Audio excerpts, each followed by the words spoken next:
La pensée binaire est la conséquence de là où on projette son esprit pour observer le monde. Pourquoi? On peut définir un peu mieux la pensée binaire qui consiste à associer différents objets dans des clans opposés. C'est une abstraction du monde qui peut s'étendre au monde entier. Dans ce vulgaire schéma dit de la Tour Eiffel, on perçoit qu'à son stade ultime, toute la réalité est soit avec moi, soit contre moi. Il s'agit de réduire à sa plus simple expression les critères qui définissent la réalité en les associant à des catégories par métonymie. La pensée binaire consiste à créer des oppositions là où il n'y en a pas, en associant des objets à des clans opposés. Ces clans se substituent aux critères qui permettent le discernement au point de les rendre abstraits.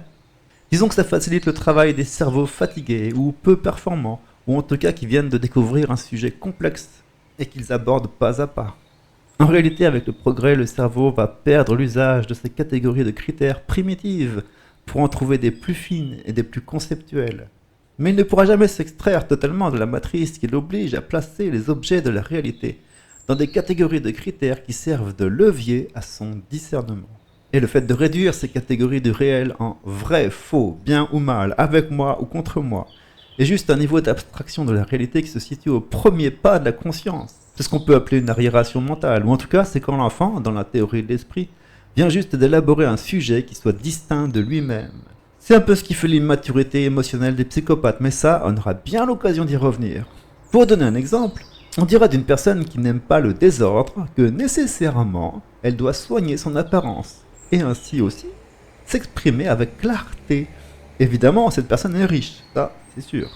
On associe ensemble des critères en une catégorie de critères qui est abstraite et ressemble à peu près à l'image de, on va dire, Hercule Poirot. Chez lui, tout est cohérent d'un point de vue des idées reçues. C'est un stéréotype. Chez le psychopathe, violer un de ces stéréotypes revient à attaquer son intelligence. C'est une agression. Ne peut-on aimer le désordre et être intelligent? Quand les stéréotypes trouvent leurs limites, ils sont intégralement invalidés. C'est toute la perception de la réalité qui est brouillée. Un peu comme à notre époque où on vit dans un espèce de marasme, mais les critères qui servent de discernement ne marchent plus. Cher auditeur, c'est difficile de tenir un discours arborescent et ça nous oblige à passer plusieurs fois sur les mêmes sujets pour introduire différentes bifurcations. Veuillez nous excuser pour les répétitions. Le terme de la pensée binaire nous renvoie sur le sujet des contradictions apparentes. Évidemment, si des objets sont en opposition alors qu'ils ont été associés à des clans concurrents sans qu'on ne leur ait rien demandé, c'est normal que la contradiction ne soit que apparente. Le fait de relever cette contradiction, on sait déjà que ça va avoir pour effet de créer une nouvelle catégorie de rangement de la réalité, et probablement faire exploser l'ancienne. Et là on en vient à ce qui est intéressant.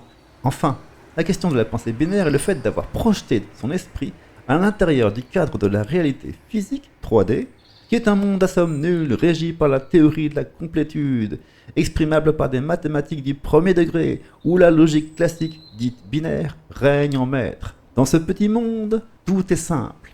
Cette conscience est celle d'une caméra qui est posée sur son trépied et qui observe le monde depuis son point de vue.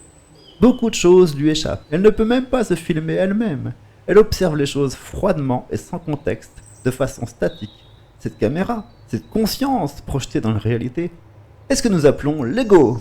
Elle est soucieuse de sa posture puisque c'est elle qui détermine ce qu'elle peut voir. Elle sait tout ce qu'elle sait et rien ne lui échappe. Ou alors, c'est que ça n'existe pas. C'est le monde des apparences car elles suffisent à tout vouloir dire. Mais le temps, c'est quoi? Le temps, c'est l'ajout d'informations et la comparaison entre deux états pour mesurer la différence. C'est une comparaison de la réalité avec ce qu'il y a en mémoire. La conscience du temps fournit un point de vue dynamique, prédictif et contextuel pour expliquer et comprendre les évolutions.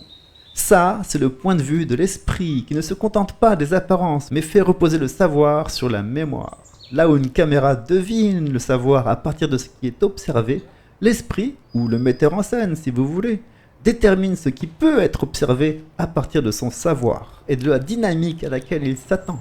Rien qu'avec cette définition, on voit à quel point l'un peut être un danger pour l'autre et même son ennemi juré. L'un connaît le sens et déduit l'observé, l'autre connaît l'observé et déduit le sens. S'ils ne travaillent pas ensemble, on est mal. La caméra voit les dangers immédiats et le metteur en scène voit les dangers à venir. Et c'est à ça que sert le cerveau. Plus il est gros, plus il voit loin dans le temps. L'ego et l'esprit appartiennent tous deux à des systèmes distincts, concurrents, opposés. Et pourtant, il y a une continuité entre les deux. L'ego est une émanation de l'esprit, un missionnaire envoyé dans la réalité. L'esprit, lui, ne supporte pas la pensée binaire, puisqu'il voit les possibilités, il peut surmonter les contradictions en ajoutant de l'information pour transformer le contexte. Les deux peuvent s'appeler, on va dire, le moi et le soi, ou encore le je et l'esprit. Le je est une des expressions possibles du soi. C'est un peu ce qui fait la personnalité, qui évolue tout au long de la vie. Les maladies du je, telles que l'incapacité à accomplir des objectifs, en général c'est à cause des croyances limitantes, se résout par la méditation de pleine conscience. Et on est content de savoir que ça existe, c'est-à-dire que ça consiste à replacer le focus de sa conscience sur le soi profond, son esprit. Et dans ce pays, il n'y a plus besoin de critères de discernement, il y a juste la lumière de la vérité.